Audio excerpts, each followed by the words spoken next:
নমস্কার, আমি রূপসী হালদার। আজকে আবার চলে এসেছি একটি নতুন পর্ব নিয়ে। পড়ছি আমি তো ভালোবাসি তোকে। লিখনিত হয়েছেন সালমা চৌধুরী। পর্ব 25। মেঘ ভয়ে ভয়ে ফোন এগিয়ে দিল আবিরের দিকে। ফোন হাতে নিতেই আবিরের চোখ পড়ল ফোনে গান বাজছে। কি নেশায় জড়ালে, কি মায়ায় জড়ালে। আবির তীক্ষ্ণ দৃষ্টিতে মেঘের দিকে তাকিয়ে পুনরায় ফোনে মনোযোগ দিল। কয়েক মুহূর্ত পর অষ্টাদশীর ফোনে ছবিসহ নিজের নাম। আমার আবির, লাভ ইমোজি, ... ভাই। দেখে হুট করে বিষম খেলো আবির। কাঁচতে কাঁচতে বিছানার পাশে বসে পড়ল। মেঘ আতকে উঠে শুধালো, কি হয়েছে আবির ভাই? মেঘ সঙ্গে সঙ্গে পানির গ্লাস এগিয়ে দিয়ে আবিরের মাথায় ফু দিয়ে দিল। আবির কিছুটা স্বাভাবিক হয়ে গ্লাসের সবটুকু পানি শেষ করলো। মেঘের ফোন বিছানায় রেখে দীর্ঘশ্বাস ছাড়ল। গ্লাস মেঘকে দেওয়ার সঙ্গে সঙ্গে এক পলক তাকালো অষ্টাদশীর বুকের পানে। এমন কাণ্ডে হাসবে নাকি রাগ করবে সেটা বুঝতে পারছে না আবির। কিছুক্ষণ উঠে যাওয়ার সময় গভীর কণ্ঠে বলল, আমার নাম্বার তোর ফোনে আছেই, তাহলে মামনিকে দিয়ে মিমকে দিয়ে ফোন দেওয়ার কি হয়? তুই কল দিতে পারিস না? মেঘ জিব্বায় কামড় দিয়ে মাথা নিচু করে দাঁড়িয়ে আছে। দুপা এগিয়ে আবির পুনরায় ধমকে উঠল। ঘাড় ঘুরিয়ে চেয়ে রাজবাড়ি কণ্ঠে বলল, ভণ্ডামি বাদ দিয়ে পড়াশোনায় মনোযোগ দিয়ে। কথাটা বলে এক সেকেন্ডও দাঁড়ায়নি, বেরিয়ে পড়েছে রুম থেকে। মেঘ বিড়বিড় করে বলছে, সর্বনাশ, নাম্বার সেভ করা দেখে বিষম কেটে নুনি। মেঘ তাড়াতাড়ি বসে নাম্বারটা বের করলো। একবার ভাবলো নামটা পাল্টাবে, পরক্ষণেই ভাবলো যা দেখার তা তো দেখে ফেলেছে, এখন আর পাল্টে কি হবে। মেঘ ছবিটা দেখে হাসছে আর বলছে, আহারে, কবে যে নামের পিছন থেকে এই ভাইটা সরাতে পারবো।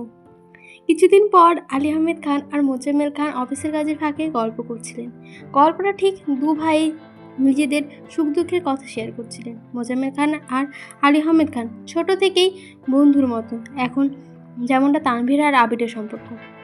মোজাম্মেল খানকে চিন্তিত দেখে আলী আহমেদ খান প্রশ্ন করলেন, কিরে, কি হয়েছে তোর? শরীর খারাপ নাকি? মোজাম্মেল খান চিন্তিত স্বরে বললেন, মেঘকে নিয়ে খুব চিন্তায় আছি ভাইজান। আলী আহমেদ খান গম্ভীর কণ্ঠে শোধালেন, মেঘ মাকে নিয়ে আবার কিসের টেনশন? এত লক্ষ্মী মেয়ে একটা। মোজাম্মেল খান তপ্ত স্বরে বললেন, সামনে ভার্সিটি পরীক্ষা, মেডিকেল পরীক্ষা, তানভীরটা তো ঠিকমতো পড়লই না, এখন সব আশা ভরসা তো মেঘকে নিয়েই। আলী আহমেদ খান ভাইকে সাহস দিয়ে বললেন, আরে চিন্তা করিস না, ইনশাআল্লাহ চান্স হয়ে যাবে, যে কোনো না কোনো একটা প্রাইভেট বিশ্ববিদ্যালয়ে, এগুলোতেই পড়বে, সমস্যা কি? মোজাম্মেল খান মন খারাপ করে বললেন, আমি তো চাই মেঘকে মেডিকেলে পড়ুক। আলী আহমেদ খান হাসি মুখে উত্তর দিলেন, ভাগ্যে যা আছে তাই হবে, দিন শেষে ওরা মানুষ হলেই হলো, আমার আর কোনো চিন্তা নেই। মোজাম্মেল খান এবার একটু ঠাট্টা স্বরে বলে উঠল, হ্যাঁ, তোমার আর কি চিন্তা, তোমার ছেলে তো পড়াশোনা শেষ করে তোমার কথা মতো ব্যবসায় জড়িয়ে গেছে, তোমার তো খুশিই লাগবে। আলী আহমেদ খান ভাইয়ের কথা সশব্দে হেসে উঠলেন। হাসতে হাসতে বললেন, আমার ছেলে আমার কথা মেনে অফিসে আসছে, এটা দেখছিস, সাথে নিজের মর্জি মাফিক কোম্পানি শুরু করেছে, বাইক কিনেছে, রাত বিরাতে বাড়ি ফিরছে না, নিজের মতো চলছে, এগুলো তো কিছু বলবি না। সেসব কথা বাদ দে, আমার ছেলে আর তোর ছেলে বলতে কিছু নেই। আমার যেমন মিলেমিশে আছি, আমি চাই আমাদের সন্তানও সারা জীবন মিলেমিশে থাকুক। মোজাম্মেল খান হাসি মুখে উত্তর দিলেন, দোয়া করি তাই যেন হয়। এরকমই আবির দরজায় দাঁড়িয়ে বলল, আসবো? আলী আহমেদ খান তাকিয়ে বললেন, হ্যাঁ আসো। তোমাকে কতদিন বলেছি আমার রুমে আসতে অনুমতি নিতে হবে না। আবির ভারী কণ্ঠে উত্তর দিল, আপনারা কথা বলছিলেন, হুট করে ঢুকে পাওয়াটা ভালো দেখাবে না, তাই ভেতরে ঢুকিনি। মোজাম্মেল খান বললেন, আমাদের সব কথা তো তোমাদেরকে নিয়েই, তোমরা ভালো থাকো, এটাই তো আমি চাই। চাচুর দিকে চেয়ে আবির মুচকি হাসল। তারপর আব্বুর দিকে একটা ফাইল এগিয়ে দিয়ে বলল, সময় করে ফাইলটা একটু দেখে নিন প্লিজ। আবির যাওয়ার জন্য পা বাড়াতেই আলী আহমেদ খান ডেকে বললেন, শোন। আলী আহমেদ খান ছেলের দিকে তাকিয়ে নরম স্বরে বলল, দুই অফিস সামলাতে খুব কষ্ট হচ্ছে?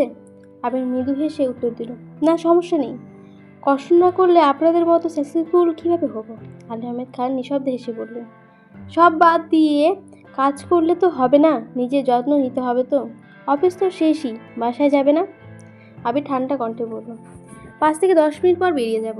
আবির বাবার কেবিন থেকে বের হয়ে নিজের কেবিনে চলে গেছে। মোজাম্মেল খান আলী আহমেদ খান ফাইল চেক করে রেখে বেরিয়ে যাওয়ার উদ্দেশ্যে।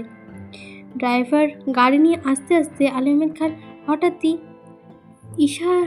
কি শায়রিয়ানকে দেখে কিছুটা এগিয়ে গিয়ে উচ্চস্বরে ডাকলো, এই শায়রিয়ান।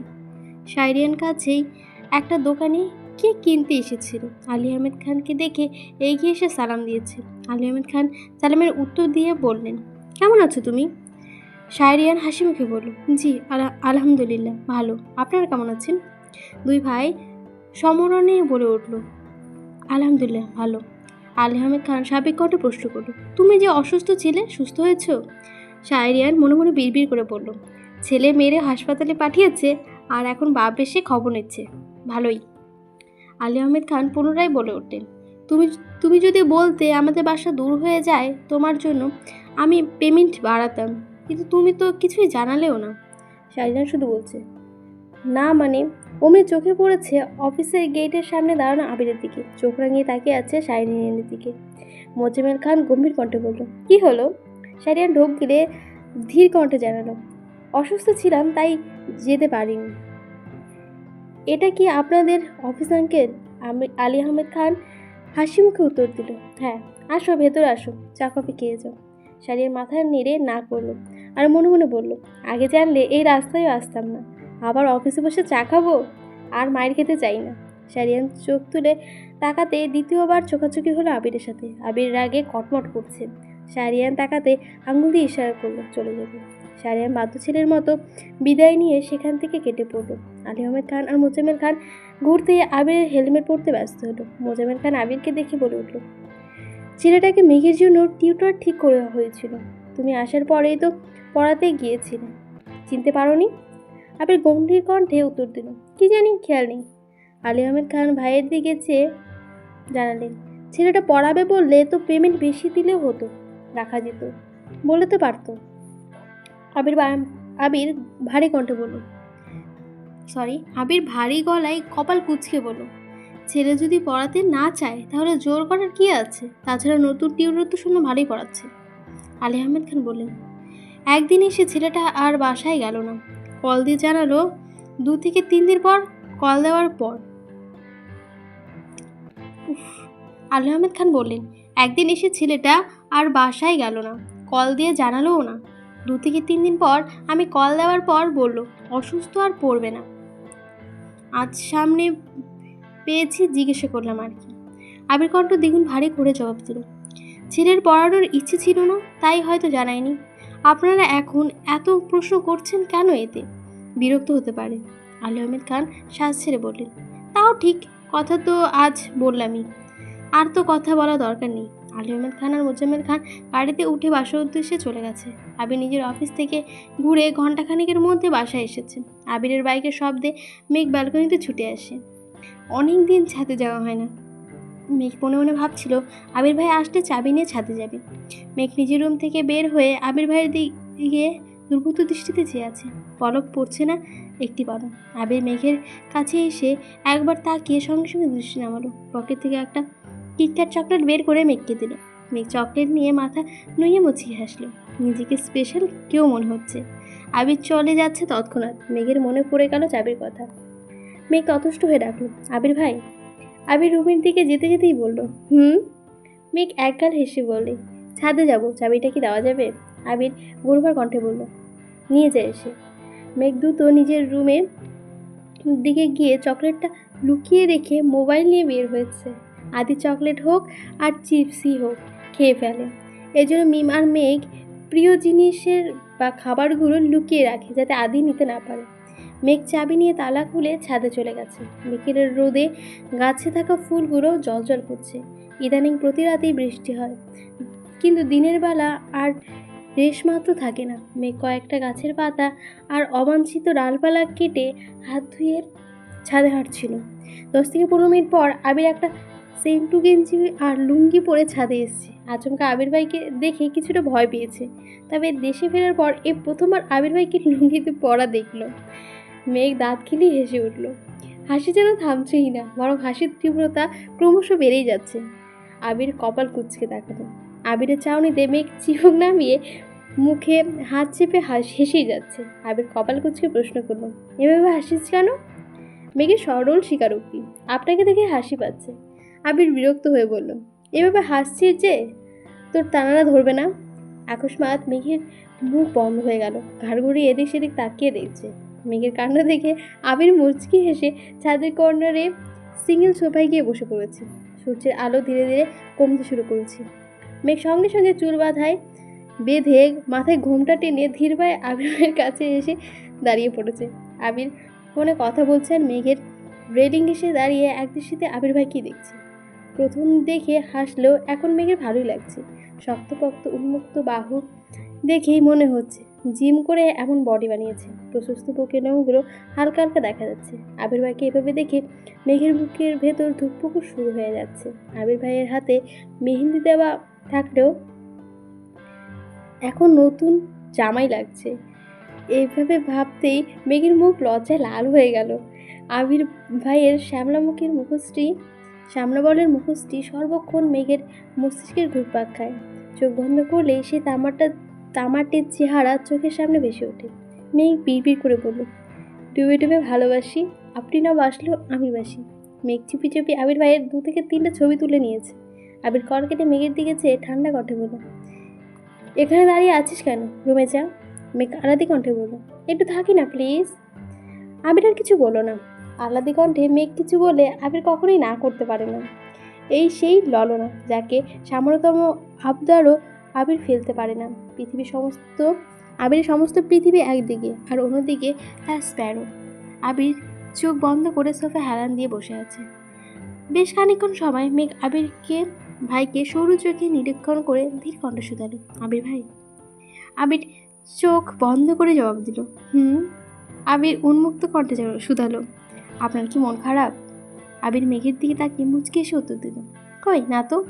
মেঘ কিছু বলতে যাবে তার আগে আবির বলে উঠল, আজান পড়বে কিছুক্ষণের মধ্যে, তোর তো একটু থাকার ইচ্ছে মিটল না, রুমে যা। মেঘ বাধ্য মেয়ের মতো চুপচাপ রুমে চলে গেছে। আবির মনে মনে বলছে, আমি তো তোর সাথে জীবনের প্রতিটা সূর্যোদয় সূর্যাস্ত দেখতে চাই। তার জন্য অনেক ঝপঝাপটা পাড়াতে হবে। যাই হয়ে যাক, একদিন তোকে আমার করে নেবই ইনশাআল্লাহ।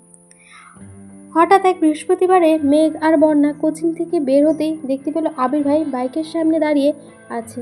মেঘকে বের হতে দেখে আবির কিছুটা এগিয়ে আসলো। আবির বন্যার দিকে চাইতেই চোখাচোখি হলো দুজনের। বন্যা হাসি মুখে বলল, আসসালামু আলাইকুম ভাইয়া, কেমন আছেন? আবির সবার সুলভ গম্ভীর কণ্ঠে উত্তর দিল, ওয়ালাইকুম আসসালাম, আলহামদুলিল্লাহ ভালো, তুমি কেমন আছো? মেঘ উত্তর দিল, আলহামদুলিল্লাহ ভালো। আবির স্বাভাবিক কণ্ঠে প্রশ্ন করল, তুমি তো বন্যা? বন্যা বলল, জি ভাইয়া। বন্যা পুনরায় বলে উঠল, আমি আসছি ভাইয়া, ভালো থাকবেন, আসছি মেঘ। কথাগুলো বলেই বন্যা কোনো রকমে পালালো সেখান থেকে। আবির মেঘের দিকে তীক্ষ্ণ দৃষ্টিতে চেয়ে শুধালো, তোর বান্ধবীও দেখা যায় তোরই মতো। মেঘ আমাকে মতো চেয়ে প্রশ্ন করলো, কেমন? আবির ঠাট্টা স্বরে বলল, তার ছিঁড়া। মেঘ মুখ কুচকে বলল, মোটেই না। মেঘ ভেঙচি কেটে গাল ফুলিয়ে দাঁড়িয়ে আছে। আবির সশব্দে হেসে বলল, চড়ুই পাখিকে গাল ফুলারে প্যাঁচার মতো লাগবে। মেঘ রাগে ফুসতে ফুসতে আবির ভাইয়ের দিকে চাইল, কিন্তু আবির ভাইয়ের মুখের অকৃত্রিম হাসি দেখে নিজের রাগটা ধরে রাখতে পারল না। মেঘ নিজের ঠোঁট কামড়ে ধরে কয়েক সেকেন্ড অবাক হয়ে তাকিয়ে থাকে। সহসা মেঘের উষ্ণ ছড়িয়ে আসে। মেঘ মনে মনে বলল, আপনার এই হাসিতে আমি বেসামাল হয়ে যাই। আবির বাইকের কাছে গিয়ে হেলমেট পরে নিল। মেঘ কাছে যেতেই মেঘের জন্য কিছুদিন আগে কেনা একটা হেলমেট নিয়ে মেঘকে পরাতে গেল। মেঘ বলল, আমি পরতে পারবো। আবির গম্ভীর কণ্ঠে শুধালো, আমি পরিয়ে দিলে সমস্যা? মেঘের বুকের ভেতর তোলপাড় চলছে। এটা সে আবির ভাইকে কিভাবে বোঝাবে? আবির ভাইয়ের কাছে আসলেই ওনার শরীর থেকে আসা তীব্র ঘ্রাণ মেঘের মস্তিষ্কের নিউরন পর্যন্ত ছড়িয়ে যায়। মেঘের বক্ষস্পন্দন জড়ালো হয়, নিজেকে সামলানো শক্ত, বেশ ক্রমশ ধীরে ধীরে ব্রিং হয়ে যায়। আবির নিজের হেলমেট পরিয়ে দিয়ে বাইকে বসলো। মেঘের দিকে তাকাতেই মেঘ ঘুরে গিয়ে বাইকে উঠল। আবির বাইকটা টান দিয়েছে, হুমড়ি খেয়ে পড়লো আবিরের পিঠে। নিজেকে সামনে সঙ্গে সঙ্গে 2 হাতে আবির ভাইয়ের কাজ চেপে ধরল। আবির সব শব্দে বলল, আর একদিনও তোকে ধরতে বলবো না, পড়ে গেলে ফেলেই চলে যাব। মেঘ চুপচাপ আশেপাশে দেখছে। কত কাপল ফুটপাথ দিয়ে একসাথে হাঁটছে। কেউ রাস্তার পাশে দাঁড়িয়ে ফুচকা খাচ্ছে, কেউ বা শাড়ি পাঞ্জাবি পরে হাঁটছে, আর কত মানুষ বাইকে রিক্সাতে ঘুরছে। তাদের দেখে মেঘেরও মনে প্রেমানুভূতি জাগ্রত হয়। খুব ইচ্ছে করলো আবির ভাইকে পেছন থেকে জড়িয়ে ধরার, কিন্তু সাহস হয়নি। সব দ্বিধা দ্বন্দ্ব সরিয়ে আকস্মাৎ আবির ভাইয়ের পিঠে মাথা রাখলো মেঘ। আবির সঙ্গে সঙ্গে বাইকের গতি কমিয়ে মৃদু হেসে ঘাড় ঘুরিয়ে দেখার চেষ্টা করলো। মেঘ তা বুঝতে পেরে সহসা মুখ তুলে স্বাভাবিক হয়ে বসলো। আবির মুখের হাসিটা কয়েক সেকেন্ডে বিলীন হয়ে গেল। কিছুক্ষণের মধ্যে একটা বাইকের শোরুমের সামনে এসে থামলো। মেঘ উদ্বিগ্ন কণ্ঠে শুধালো, আমরা এখানে কেন এসেছি? আবির নীরব কণ্ঠে শুধালো, তোর ভাইয়ের জন্য বাইক কিনতে এসেছি। মেঘ উত্তেজিত কণ্ঠে শুধালো, সত্যি? আবির মেঘকে নিয়ে ভেতরে ঢুকে বলল, পছন্দ কর। মেঘের উত্তেজনা নিমেষেই মিলিয়ে গেল। আস্তে করে বলল, আমি তো বাইক চিনি না, আর আমার পছন্দ ভাইয়াকে ভালো লাগবে? আবির শক্ত কণ্ঠে বলল, তানভীরের নির্দিষ্ট কোনো পছন্দ নেই, তাছাড়া তুই ওকে গিফট করবি, এতে পছন্দ না হওয়ার কি আছে? তুই কালারের মধ্যে কয়টা কালার পছন্দ কর, আমি তো আছি। মেঘ আশ্চর্য না এনে তাকিয়ে বলল, আমি গিফট করবো মানে? আবির কপাল কুঁচকে বলল, এত মানে বুঝতে হবে না। আবির ঘুরে ঘুরে বাইকের ডিটেলস বলছে আর মেঘ পছন্দ করছে। সবশেষে দুটো বাইক নিয়ে কনফিউজড। মেঘ আবির ভাইয়ের দিকে চেয়ে বনিতা ছাড়াই বলে উঠল, দয়া করে দুটো নেওয়ার চেষ্টা করবে না প্লিজ। আবির মেঘের মুখোমুখি হয়ে ছোট করে বলল, আমারটা রেখে এই দুটো নিয়ে নিই। মেঘ চিৎকার দিয়ে উঠল, না, আপনারটা আমার অনেক পছন্দ। আবির মৃদু হেসে সাইডে গিয়ে বলল, মেঘকে বলল তানভীরকে কল দেওয়ার জন্য। আবির কথা মতো মেঘ কল দিয়েছে। সেই কথাগুলো বলছে যা আবির শিখিয়ে দিয়েছে। কিছুক্ষণের মধ্যে তানভীর চলে এসেছে। মেঘ তানভীরের হাতে দুটো চিরকুট দিয়ে বলল, যে কোনো একটা তোল। তানভীর বুনুর কথা মতো তাই করলো। সহসা মেঘ উত্তেজিত কণ্ঠে বলল, সারপ্রাইজ, এটা তোমার জন্য, আবির ভাইয়ের তরফ থেকে। আবির পাশ ফিরে মেঘের দিকে চেয়ে বলল, আমাদের দুজনের তরফ থেকে, টাকা আমার পছন্দ। তানভীর আবিরকে জড়িয়ে ধরে বলল, থ্যাংক ইউ সো মাচ ভাইয়া। মেঘকেও ধন্যবাদ দিল। বাইকের সব কাজ শেষ করে শোরুম থেকে বের হয়ে মেঘ বলল, ভাইয়ের ট্রিট দেবা না? আবির হাসি মুখে বলল, অবশ্যই দেবো, 1 মিনিট ওয়েট করবো না। আবিরকে সাইডে নিয়ে তানভীর কানে কানে বলল, ভাইয়া হেল্প করো প্লিজ। আবির কপাল কুঁচকে বলল, কি হেল্প? তানভীর পিটপিট করে বলল, আমার মতো তোমার মতো আমার ওনাকে প্রথমে বাইকটা বসাতে চাই। আবির তীক্ষ্ণ দৃষ্টিতে চেয়ে তপ্ত স্বরে শুধালো, আমি কারে প্রথমে বাইক উঠেছি? আর তানভীর ঠাট্টা স্বরে বলল, আমার সামনে ঢং করো না ভাইয়া, আমার বাইকে উঠাতে বলে একা একা বাইকে নিয়ে গিয়েছিল। মিমাদিকে বাইকে ঘোরাবা দূরের কথা, আমার বাইক ছুঁতে দাওনি। বনুকে নিয়ে সর্বপ্রথম বাইকে ঘুরেছে, বনু নিয়ে ঘোরার কদিন পর তারপর আমাকে প্রথম উঠতে দিয়েছো। কি ভাবছো আমি জানি না? তুমি যেদিন প্রথম বনুকে নিয়ে ঘুরেছো সেই দিনই আমার বন্ধু আমাকে বলেছে। আবির নিঃশব্দে হেসে উঠেছে। আসতে বল, ও শুনে ফেলবে। তানভীর আকুল স্বরে বলল, তাহলে আমার একটা ব্যবস্থা করে দাও না প্লিজ। আবির গম্ভীর কণ্ঠে উত্তর দিল, তোর ওনাকে তো আনতেই চেয়েছিলাম, কিন্তু ওনাকে বলার আগেই ছুটে পালাইছে। তানভীর সুস্থির ভঙ্গিতে বলল, প্লিজ ভাইয়া। আবির ভ্রুকুচকে তাকিয়ে বিড়বিড় করে বলল, তুই ও তোর বোনের মধ্যেই হয়েছিস। ঠিক আছে, দেখছি, দাঁড়া। পর্বটা এখানে শেষ হয়ে গেল। কেমন লাগলো অবশ্যই বলবেন। আর এখানে কি বলতো, মানে কি বলছি আর কি, তানভীরের উনিটা কি হতে পারে আপনি জানলে অবশ্যই কমেন্ট করে জানাবেন। ভালো একটা অবশ্যই লাইক কমেন্ট সাবস্ক্রাইব করে দেবে। ধন্যবাদ।